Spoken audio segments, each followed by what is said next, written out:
Good morning, everybody, and welcome. It is racing down to the Western Cape at Kenilworth today. We had a meeting there on Sunday. We're back for some straightforward racing. It looks that way. In fact, Nino Podesta has been on the phone to me for the last 48 hours, telling me it's straight line stuff. He's got a lot of confidence in, believe it or not, 8 winners. Well, I'm going to question a couple of those, but I'll give you his selections as we go along.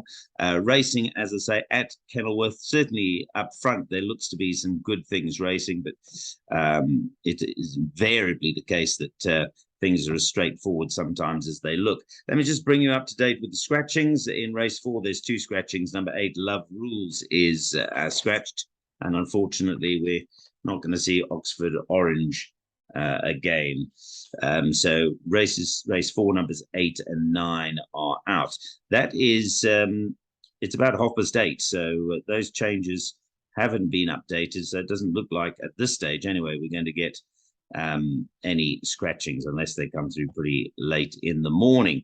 Let's get on to the races. And well, Future Swing is an odds-on favourite in the first race. We don't have to worry about that in the place accumulator. But if you're a bipod player, looks hard to oppose.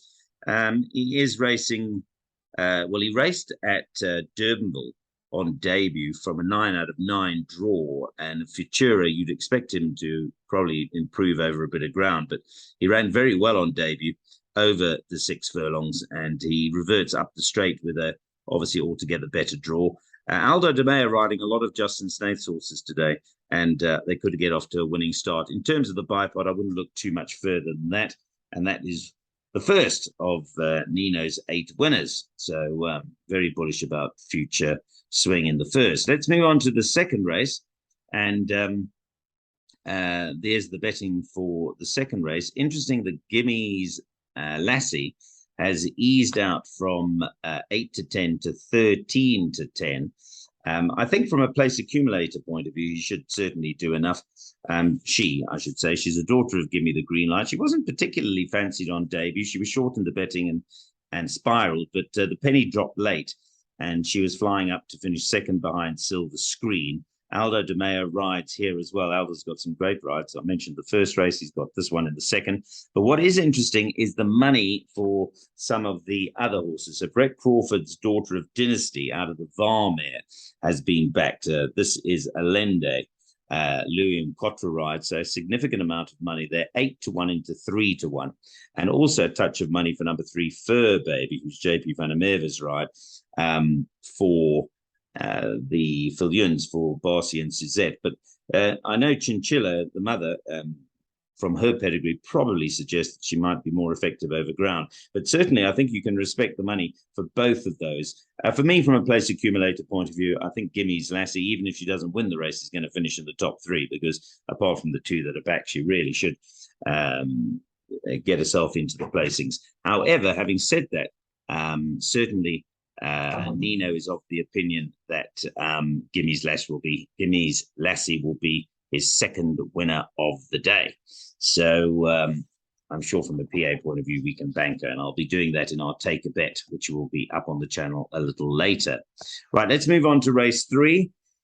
Let's have a look at the betting for race 3. Teatro is the favourite here, and again, deserves to be favourite, no question about that. This is from the Crawford Yard. He's a Camford Cliffs. He could be yet another Camford Cliffs to win. I was chatting to Craig Kisvetter, of course, the other day on Super Saturday. He was telling me how many winners the Camford Cliffs have had. And this is a beautifully bred individual, and it wouldn't surprise me if he won too. There's some money for number 6, Quartermain, who's an Erupt, who himself has done quite nicely, but he should be held by number 5, Teatro. If there's an improver, well, number 2, Run Rudolph Run might be that horse. He's a twice over, going over the mile, which is interesting because he's dropped back. They've campaigned him over 1,800 and 1,900, but with Simunga Kamala riding and from a 3 draw, he could be effective. So let's move on to the next race, which is going to be race 4. And we're going to move on to that one. So just from a PA point of view, I'm going to bank the number 5, Teatro. That is Nino's 3rd win of the day. Right, let's move on. You might very well be right about those first three, by the way. Let's move on to four, race four here. Number one, Meta, is the money horse, and it is Nino's fourth winner that he's tipping. Number one, Meta. Greg Sheen, of course, is off to greener pastures, literally. He's going to the UK. Lewin Kotwa rides and replacing Greg. I think that this filly is ready to win. She's been running on nicely. She did so somewhat unfortunately not to win over a mile last time, but here I think she's going to be very hard to peg back.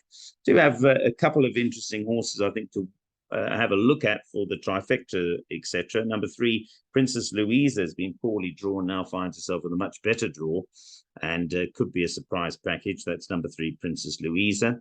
Number five, Fields of Green, is the daughter of Master of My Fate, drawn nicely at 2 and did run in that we're jamming race, so there might be a bit of a improvement to come from the 5. And then the 10, Russian Tiger, is a daughter of Silvano out of the mare Matushka. And I remember Matushka, I think Matushka was raced in these Eurster colours. So interesting here to see the ownership. Rod Matisse and a couple of others involved here with Russian Tiger, but beautifully bred and certainly will, for my money, improve. Touch of money for number 7, Entitled. Smuggled Kamalo ride's going to have to improve significantly to trouble the favourite, but could be on the premises for minor money. But again, Nino's saying this will win as well. Number 1, Meta, and he might very well be right there. There might be 4 favourites to begin racing at Kenilworth today.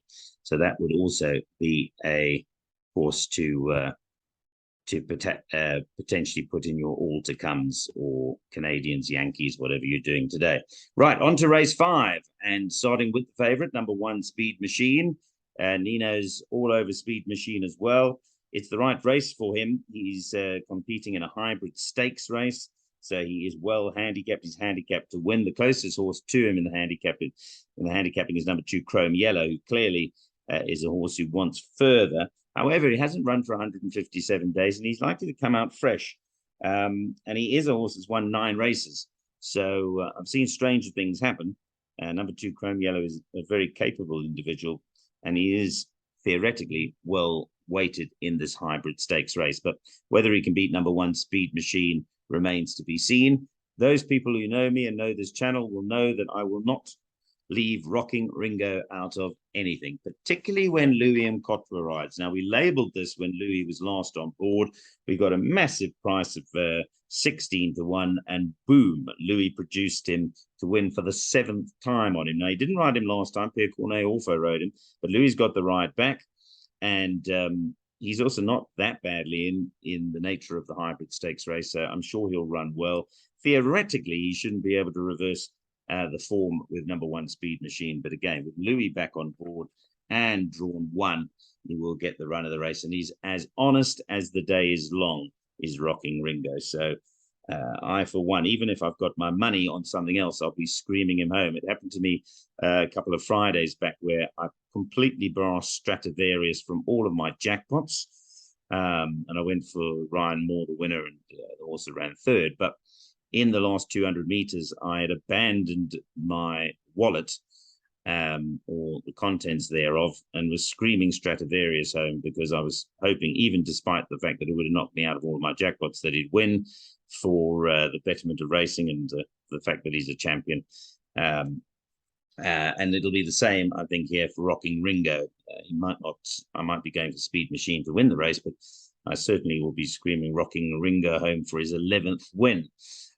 Is there anything else in the race? Yes, I think you've got to mention number 5, Somerset Morn. He's got 56 kilograms. He hasn't run for 70 days, but he's got some fair form, and I think he's capable of upsetting on his day. So to sum up this race, Nino says there's your 5th winner, number 1, Speed Machine. Me, as I say, I will not be leaving Rocking Ringo out because he's done me so many favours in the past, and Louis back on board. Okay, let's move on to race 6. Let me start with Nino's 6th winner. He says number 1, Academic Gold. Good thing. This is one race where I disagree with him. I'm going to try and beat Academic Gold. As impressive as it was last time, sitting on top of the handicap here, and I'm going to shop around for horses. And she is, to be fair, she's a 6-year-old mare. I'm going to be shopping around for a little bit of value to beat her. It is a 78 handicap fillies and mares, so I'm going to take her on. But as I say, Nino, very bullish. Number 1 Academic Gold will be his 6th winner. Beyond that, where are my roughies? Well, I'm going to start with number 4, Rewrite the Stars. I think Rewrite the Stars on her day is pretty good. I like the booking of Smanga Kamalo again. He's run third, and fourth on this filly. And somewhere before he ran 4th must have been there back on the 20th of November last year. But she's been running pretty honestly, and I think she'll run quite nicely off just 55.5 kilograms. I respect the filly above her, or the mare, as they are, because they're 6-year-old mares now. That's number 3, Alfred's Girl, with Louis and Cotwer on board. Was only run out of it late last time, and that was in a middle stakes race. So I think of 57, number 3, Alfred's Girl's not without a shout. Number 6, Panzanella, must get a mention. I think I went for her last time. I'm not 100% sure, but I think either the last time or the penultimate time, I made her my price booster of the day. And on both occasions, she came from absolutely nowhere to run 5th, which left us filling up in a bucket with varmint. But she has run on from off the pace under Keegan DeMello. Grant Burr rides today 54.5 kilograms, but she never cracks a draw. The 4 last start, she's drawn 11 out of 11, then 6 out of 13, which is okay, but then 9 out of 10 and 10 out of 10. Here she's drawn 8 out of 9, still not a good draw, but I do think that she'll be running on and will get a blow in today. So number 8, Panzanella, would be my each-way play in that race, and I like her to run nicely, the daughter of Dynasty number 6, Panzanella. Right, let's move on to the next race. Let's tell you what Nino likes here, as he likes race 7, number 2, Irish Morning. Well, interestingly, Irish Morning hasn't run for a while, for 90 days, but she is very capable of running fresh. And in this race, being a hybrid stake, she's pretty well in. The only horse who's supposedly better in is number 1, Captain Tatters. But Captain Tatters is a 6-year-old and hasn't run for 111 days. They're both 6-year-olds, by the way. Number 1, Captain Tatters, number 2, Irish Morning. Aldo de Meyer of 1 draw. Captain Tatters has to be respected, but there has been money for number 2, Irish Morning. I mentioned earlier on, Grant Burr's got some nice rides. There's another one. My first choice in the race, I mentioned Nino's is number 2, Irish Morning. I like number 5, All About Al. I think on pure handicapping, I think he's a bit under sufferance here, actually, when I first looked at the race, because he's 5 merit rated points below T'Challa, so he should be getting 2.5. He's getting 2. It's not much in it. But I do think that All About Al has been running well since gelding. JP van der Merwe takes over. It's the first time he rides the horse, and I think All About Al will run particularly well. I'm not so sure if he's great value at 5-2, but I'm not going to leave him out of anything. A couple of roughies could pop up in this race. Number 3, World's Your Oyster, is much better, way better than his last 2 runs. I would ignore them. That's not his form. He has been a 108 before. He's now a 99. And with Smanga Kamalo on board, it wouldn't surprise me if he was competitive in this race. Likewise, number 4, T'Challa. So, summing up this race, Nino's on number 2, Irish Morning. I'm on number 5, All About Al. But again, keeping a candle in the window for a couple of potential upsets there, in particular number 3, World's Your Oyster, and perhaps number 4, T'Challa. Let's move on to the 8th and last race. Well, here, let's have a look. The favorite is likely to be number 5, Pacific Green, and is. That will round off Nino's 8th winner. So there you go, Nino. I've told everybody your 8 horses that he said will all win today. He's on number 5, Pacific Green. I respect Pacific Green, but I don't think the race necessarily stops there. Number 2, Different Face, is quite well handicapped here on my ratings anyway. If you have a line through the likes of Magnetic Dane or Water State in particular, and even last time Twilight Hour, he should frank that form, or she should frank that form, number 2, Different Face. It wasn't that long ago she moved from the Snaith Yard. Let me just have a look. She moved on the 23rd of May. January, February, March, April, May, 23rd of May. So she's only had 1 run for Eric's Yard, and that was when she flashed up to run second behind Sonic Burst. I think she's going to be pretty competitive. She has run in 92 handicaps and fillies and mares 96s before, and this is a 78. So different faces in a field where she, I believe, will be competitive. So I certainly wouldn't leave her out. 3 Water States is Smunga Kamala's ride. I thought that was going to be my first choice, but then on closer inspection, she isn't as well handicapped as I'd hoped. But I'm mentioning her anyway. And then obviously we've already mentioned number 5 Pacific Green. But it is the last race of the day, and there are potential upsets. Number 1 Twilight Hour has got a bit of pudding. She's got to carry 60 kilograms. So Vercingetorix is getting the job done. This is a Dr. Jacobs owned filly, daughter of Vercingetorix, and she's running 94 and 92 handicaps. You know, she's run behind the likes of Fearless Trip and Walk of Fame 3 runs back. So I think that she could also be competitive in this field. So the last race, summing up again, Nino's on number 5 Pacific Green. Yeah, I'd probably be shopping around with number 2 Different Face or some of the top weights in this last race. But that sums up our racing for today. Let me just go back and check if there's no late changes for you. No, at this stage, still only those 2 scratchings and nothing else to report.